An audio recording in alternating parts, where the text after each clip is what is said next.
Hi viewers, welcome back to my channel. ఎలా ఉన్నారండి? మీరంతా బాగున్నారా? మేమైతే బాగున్నామండి. అందరూ కూడా ఇంకా బాగుండాలని కోరుకుంటూ ఇంకా వీడియోలోకి అయితే వెళ్ళిపోదామండి.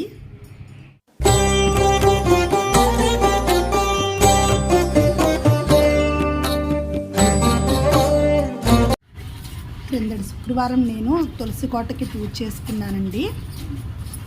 తులసి మాత పూజ చేసుకున్నాను. అదే మీకు వీడియో రూపంలో చూపిస్తున్నాను అనమాట. ముందుగా నేను అలాగా తులసి మొక్క ఉన్న కోటని మొత్తాన్ని శుభ్రంగా ఇలా కింద కడిగేసుకున్నాను అనమాట. చుట్టూ కడిగేసుకున్నాను. కడిగేసి ముగ్గు అయితే పెట్టేసుకున్నానండి. ఇలా చుట్టూ ఒక లతలాగా పెడితే బాగుంటుంది కదా, అందుకని చెప్పి ఇలా గీసుకున్నాను నేను.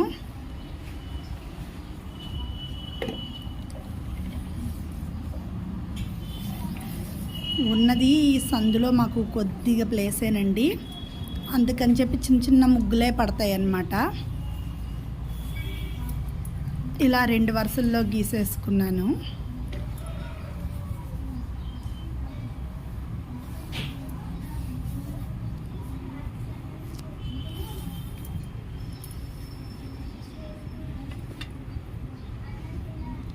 ఇక్కడ లోటస్ వేస్తే బాగుంటుంది అనిపించింది, అందుకని లోటస్ని అయితే గీసాను నేను.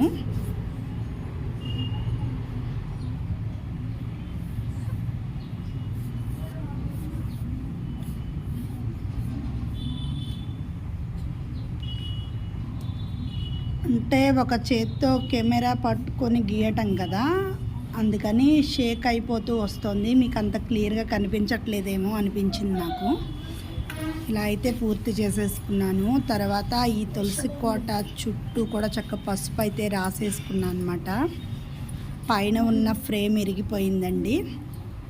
ఇంకో తులసి కోటలోకి మొక్కని మార్చుకోవాలి. సిమెంట్ తీసుకుందాం అనుకుంటున్నాను, తీసుకుంటానండి తర్వాత ఎప్పుడో. సిమెంట్ కోట బాగుంటుంది కదా అదైతే, అందుకని చెప్పి చుట్టూ అయితే ఈ విధంగా తులసి కోటని డెకరేట్ చేసేసుకున్నా. తులసి మొక్క ఉన్న కోటని ఆ లోపల భాగం కూడా ఉంటుంది కదండి, దాని అక్కడ కూడా ఒక పద్మం లాగా వేసుకున్నా అనమాట లోపల. ఇదిగోండి తులసి మొక్క అయితే పూజకి రెడీ అయిపోయింది. ఇంకా పూజ చేసుకోవటమే ఆలస్యం అండి. ఇదిగోండి అన్నీ రెడీ పెట్టేసుకున్నాను. నా దగ్గర ఉన్న ఫ్రూట్స్, 2 చెంబులతో నీళ్ళు, గంట, వస్త్రయుగ్మము, యజ్ఞోపవేతము, గౌరీ పుష్పాలు, గులాబీలు ఇవన్నీ కూడా పూజకు రెడీ అయితే పెట్టేసుకున్నానండి. పసుపు, కుంకుమ, అక్షింతలు, అగరవత్తులు, దీపారాధన కుందు, ఒత్తులు, హారతి ఇచ్చేందుకు హారత కర్పూరము ఇవన్నీ కూడా ముందుగా దగ్గర పెట్టుకున్నానండి. నా దగ్గర లోటస్ ప్రమిద అయితే ఉంది, దాంట్లో 5 ఒత్తులు వేసి వెలిగించాను. తులసీదేవికి 5 ప్రదక్షిణలు 5 ఒత్తులు చెయ్యాలని అంటారనమాట. తులసి మాత దగ్గర లక్ష్మీ అష్టోత్తరం చేసుకుంటే సరిపోతుందండి. నేనైతే లక్ష్మీ అష్టోత్తరం చేసుకున్నాను. ముందుగా ఆచమనీయం చేసేసుకొని తర్వాత ఇలా దీపారాధన అయితే చేశానండి నేను.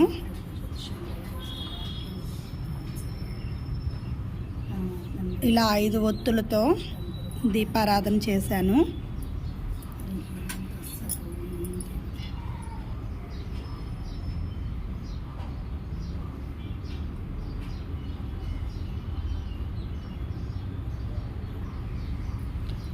అవి కిందకున్నాయన్నమాట, అందుకని పై వరకు లాగుతున్నాను అంతే.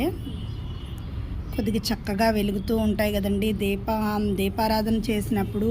నాకైతే ఇలా పెద్దగా వెలుగుతూ ఉంటే బాగుంటుంది దీపం అనేది. మరి చిన్నగా ఎక్కడో వెలుగుతున్నట్టు ఉంటే చేసినట్టు అనిపించదు అనమాట నాకు. అందుకని దీపారాధనకి పువ్వులు అవి పెట్టి అక్షింతలు, పసుపు, కుంకుమ, గంధము ఇచ్చేసాను. అందరికీ తెలుసు తులసి పూజ ఎలా చేయాలని, కానీ నేను ఏ విధంగా చేసుకుంటున్నానో ఈ వీడియోలో చూపించానండి అంతే. కలశారాధన చేస్తున్నానండి. కలశానికి గంధం రాసి చుట్టూ బొట్లు పెట్టేసి దానిలో 2 అక్షింతలు, పువ్వులు, గంధము అయితే వేస్తాము. వేసి అన్ని నదీ జలాలని దాంట్లో ఆవాహనం పలుక్కొని తర్వాత దేవుడి మీద జిమ్మి మన మీద జిమ్ముకొని చుట్టూ ఉన్న వాటి మీద అయితే చిమ్మాలండి. ఆవాహన పలికి నేను తులసి మాత మొదట్లో తులసి మాతకి తులసి చెట్టులో ఎప్పుడైనా పైనుంచి నీళ్లు జిమ్మేయకూడదండి. వేళ్ల దగ్గర అంటే మొదట్లో మాత్రమే నీళ్లు పోస్తాము. మొదట్లో నీళ్లు పోసేసుకొని అన్ని నదీ జలాలను ఆవాహన పలికి దాంట్లో అయితే నేను పోసానండి నీళ్లు తులసి మొక్కలో. దీపారాధన తర్వాత ముందైతే అది చేశాను. తర్వాత మళ్ళీ ఇంకో పాత్రలో ఉన్న నీళ్లు దాంట్లోకి తీసుకొని స్టార్ట్ చేసుకున్నాను అన్నమాట పూజ.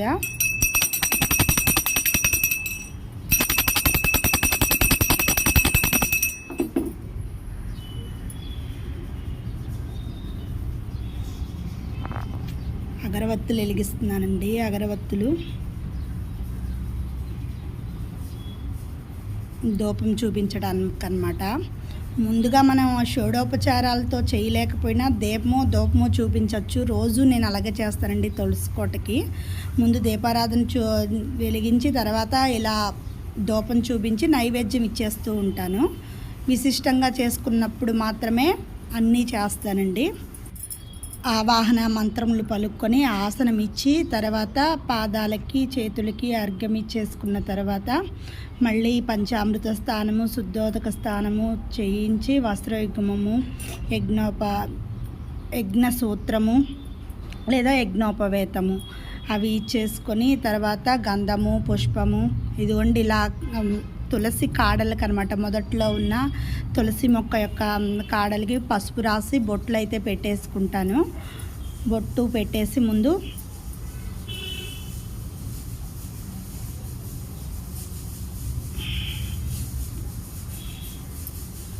మొదట్లో కూడా కొద్దిగా పసుపు కుంకుమ వేసేసుకుంటానండి. ఈ విధంగా పూజ అయితే చేసేసుకుంటున్నాను.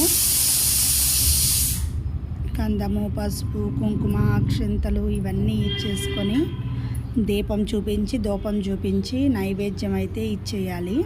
నేను లక్ష్మీ అష్టోత్తరం ఉంటుంది కదండి మంది, తులసి అష్టోత్తరము చదువుకుంటాను. లక్ష్మీ అష్టోత్తరం కూడా చదివి అమ్మవారికి నైవేద్యం అయితే పెట్టేసుకుంటానండి. ఇలా ప్రతి శుక్రవారం చేసుకున్నా సరే తనం ఉంటుందంట. అందుకని చెప్పి నేను 5 ప్రదక్షిణలు కూడా కంపల్సరీగా చేయాలండి. ఇంత దతంగం చేసే టైం అయితే మనకు ఉండదనుకోండి. కనీసం ఇవన్నీ కాకపోయినా తులసి మొక్కకి నీళ్లు పోసుకొని పసుపు గంధము బొట్టు అక్షింతలు ఆవిడ మొదట్లో ఆ తులసి మొక్క యొక్క మొదట్లో వేసేసుకొని చక్కగా పువ్వులన్నీ కూడా తులసి మొక్కకి అలంకరించేసుకొని దీపారాధన చేసి ధూపం ఇచ్చేసేసి నైవేద్యం ఇచ్చేసినా చాలండి. హారతి ఇచ్చేసుకుంటే తులసి మొక్క మనకి ఆరోగ్యాన్ని ఇస్తుంది, ఐశ్వర్యాన్ని కూడా ఇస్తుందండి. తులసి పూజ చాలా మంచిదండి. అసలు తులసి పూజ రోజు చేసుకోవడం వలన మంచి ఆరోగ్యం వస్తుంది, సంపదలను కూడా ఇస్తుందండి. అమ్మవారు లక్ష్మీ స్వరూపం కదండి తులసి మాత. ఆ విష్ణు యొక్క పత్ని అయిన లక్ష్మి సరస్వతి ఇద్దరూ కూడా ఏదో తగులాడుకొని శాప రూపంలో తులసి మొక్కగా జన్మించిందండి లక్ష్మీదేవి. సరస్వతీదేవి ఏమో నది రూపంలో వస్తారు భూమికి. ఆ విధంగా జరిగింది కాబట్టి తులసి మొక్కే లక్ష్మీదేవి. కాబట్టి శుక్రవారాల్లో కానీ మంగళవారం కానీ ప్రతిరోజు కూడా తులసి పూజ చేసిన వాళ్ళకి ఐశ్వర్యం అనేది నిలుస్తుందండి. అందుకని నేను ఎప్పుడు తులసి పూజ అయితే కంపల్సరీగా చేసుకుంటూ ఉంటాము. అంటే ఎంతసేపు చెయ్యకపోయినా నీళ్లు పోసి ఇందాక చెప్పుకున్నాం కదా, ఆ విధంగా తులసి పూజ అయితే చేసుకుంటూ ఉండాలి.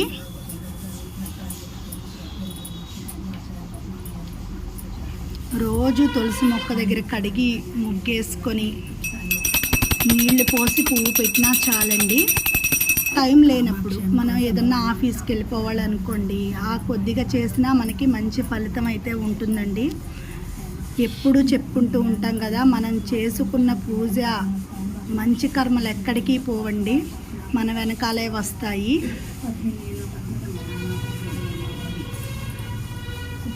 వాటి వలన పుణ్యం వస్తుంది. కష్టాల్లో మనల్ని అది గట్టెక్కిస్తుందండి. కానీ నమ్మకంతో అయితే చేసుకోవాలి. కన్య తులసి అని చెప్పి పెళ్లి కాకముందు కూడా తులసి నోము అయితే పట్టిస్తారండి కొంతమంది చిన్నపిల్లలతో. 9 ఏళ్ల వయసు వాళ్ళు, అంటే మెచ్యూర్ అవ్వకముందు పిల్లలు 1 సంవత్సరం చేస్తారండి. ఇలా పూజ చేయించేసి చక్కగా ఎవరైనా ముత్తైదును పిలిచి సంవత్సరం అలా పూజ చేయించేసుకొని సంవత్సరం తర్వాత కొద్దిగా చీర, గాజులు, పసుపు, కుంకుమ, తాంబూలము కలిపి తాంబూలం అయితే ఇచ్చేసుకుంటారంటండి. కన్య తులసి నోము అని అంటారు దాన్ని. దానికి కథ కూడా ఉందండి, చక్కని కథ. అది చేయించవచ్చు పిల్లలతో.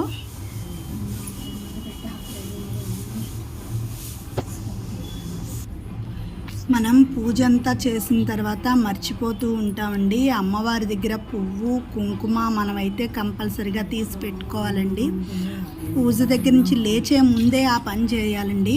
లేకపోతే మళ్ళీ మనం పనిలో పడిపోతాము, మనమైతే మర్చిపోతూ ఉంటాము.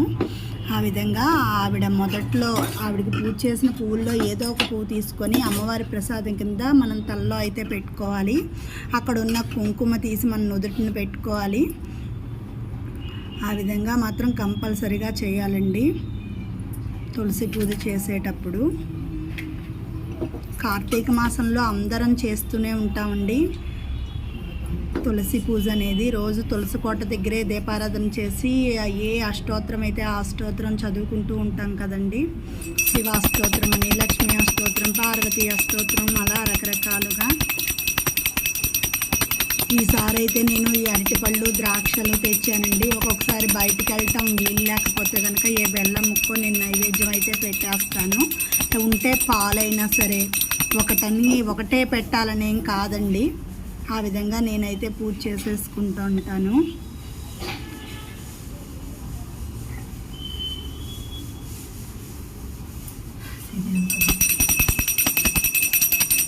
మన భక్తి ప్రధానం అండి అమ్మవారికి. మనం ఇచ్చేవి కాదు, మన మనసు ఎంతవరకు పెడుతున్నామా అన్నదే ప్రధానం అన్నమాట. ఆ విధంగా మనం పూజ అయితే చేసుకోవాలి. అలా చేతిలోంచి జారిపోయిన వెంటనే అమ్మో ఏదో అయిపోయిందని నేనైతే అనుకోనండి. అలాగా ఈ చెయ్యి జారింది, పువ్వు అయితే కింద పడిపోయింది, తర్వాత నెమ్మదిగా తీసుకుంటాం. మనలో ఓపిక లేదనుకోండి, ఒకసారి చెయ్యి జారిపోయి పువ్వు కానీ కుంకుమ కానీ అలా కింద అయితే పడిపోతుంటాయి. అదేదో అపశకనం అయిపోయింది, అయ్యో మన పూజ ఫలించలేదు అనేది నేనైతే అలా ఫీల్ అవనండి ఎప్పుడు. ఫోన్లే పడిపోయింది, మన చేతిలో బలం లేదు అని అనుకుంటూ ఉంటాం అంతే. ఇదిగోండి దీన్ని యోని ముద్ర అని అంటారండి. ఇలా మనం పూజ చేసుకున్న తర్వాత ఆ ముద్రను పెట్టి అమ్మవారికి కనుక మనం చూపిస్తూ ఏ కోరిక అయితే కోరుకుంటామో అది తప్పనిసరిగా నెరవేరుతుందండి.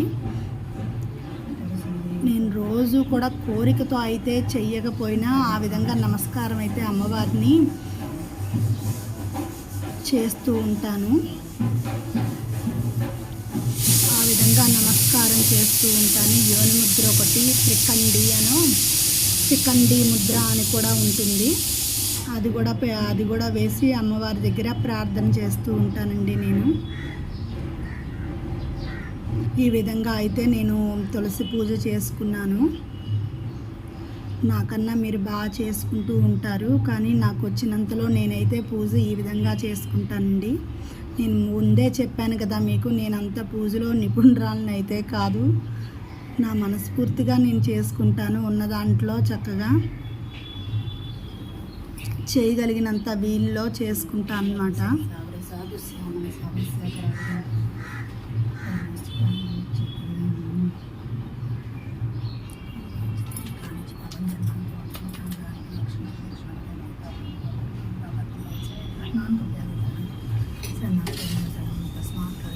పూజ అంతా అయిపోయిన తర్వాత అక్షింతలు అలా వదలాలండి. మనం చేసే తప్పులన్నిటినీ కూడా అమ్మవారు క్షమించమని మొత్తము. ఈ విధంగా నేను పూజ అయితే కానిచ్చేసేసుకున్నానండి. మా అత్తయ్య వాళ్ళ ఇంట్లో వరలక్ష్మి వ్రతం అండి. మొన్న శుక్రవారం అనమాట. మా ఫ్యామిలీ మొత్తాన్ని కూడా పిలిచారు పూజకి భోజనాలకి కూడా వెళ్ళామండి. అక్కడికి ఎంత బాగా జరిగిందో, చాలా బాగా చేశారనమాట పూజ. అది డెకరేషన్ అమ్మవారిది చాలా బాగున్నారండి. సరే అమ్మవారిని అక్కడ డెకరేషన్ అది బాగుంది, మీకు కూడా చూపిద్దామని చెప్పి నేను చిన్నగానే షూట్ చేశాను. చూడండి చాలా బాగున్నారనమాట అమ్మవారు, చాలా బాగున్నారు. ఇది వెండి ప్రతిమ అండి. రేణుకా వాళ్ళ ఆఫీస్లో ఇచ్చారంటండి ఆ వెండి ప్రతిమ. చక్కగా అమ్మవారి దగ్గర పెట్టుకొని పూజ చేసేసుకుంది. చాలా బాగా చేశారు అమ్మవారిని. పోన్లేండి, నాకు కూడా ఆ పూజలో పాల్గొనే భాగ్యం అయితే కలిగిందనమాట. అందుకనే వెళ్ళాను నేను కూడా దండం పెట్టుకొని చక్కగా అమ్మవారి కథని విన్నానండి. ఇంకొకసారి వరలక్ష్మి వ్రత కథని అక్షంతలు అయితే నేను వేసుకున్నాను అనమాట. ఇదిగోండి స్వామివారు కృష్ణాష్టమి కదండి, ఆ రోజే కృష్ణాష్టమి కూడా వచ్చిందనమాట. అందుకని కృష్ణుని ప్రతిమను కూడా పెట్టారు పక్కన. అమ్మవారి ప్రతిమ, కృష్ణుని ప్రతిమ అలంకరణ చాలా బాగుంది అనిపించిందండి. మీరు కూడా చూస్తారు కదా అని షూట్ చేశాను అనమాట. బాగున్నారు కదండి చక్కగా. అంటే చేతులు, అమ్మవారి చేతులు కాళ్ళు సపరేట్గా ఉన్నదాన్ని చక్కగా చీర కట్టి అలంకరించారనమాట.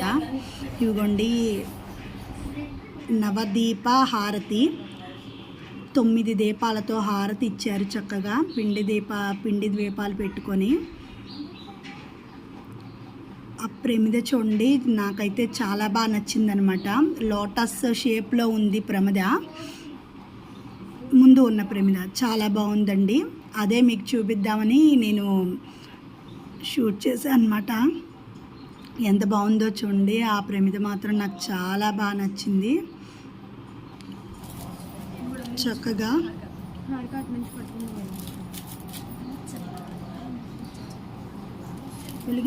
అమ్మవారికి 9 అనే సంఖ్య ఇష్టం కదండి, అందుకని 9 దీపాలతో హారతి అయితే ఇప్పించిందనమాట మా అత్తయ్య పిల్లలతో. చాలా బాగా జరిగిందండి పూజ అయితే మాత్రం. నాకు 2 కళ్ళు సరిపోలేదు, అంత బాగుంది పూజ. చాలా బాగా జరిగింది.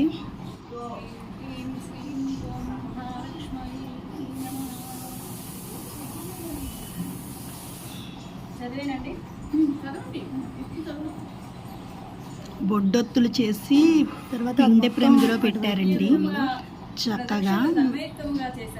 ఈ విధముగా మొదటి ప్రదక్షిణం చేసిన స్త్రీలందరికీ కాలయందు గల్లుగలమనే శబ్దము వినిపించింది.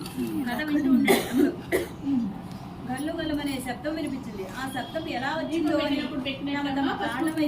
చూడగా గజ్జలు హారతి అయితే ఇచ్చేస్తున్నారు చక్కగా అమ్మవారికి పాట పాడి. చారుమతీదేవి ఆ స్త్రీలు ఎంతెంతో హారతిని అందుకుంటున్న అమ్మవారు ఎంత బాగున్నారో చక్కగా. చాలా బాగున్నారనమాట. అదిగండి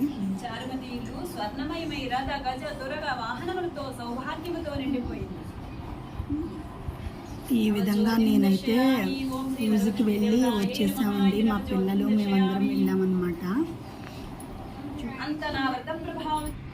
ఓకే అండి, బాయ్. నెక్స్ట్ వీడియోలో కలుద్దాం. ఈ వీడియో కనుక మీకు నచ్చినట్లయితే సబ్స్క్రైబ్ చేసుకోండి, లైక్ చేయండి, షేర్ చేయండి.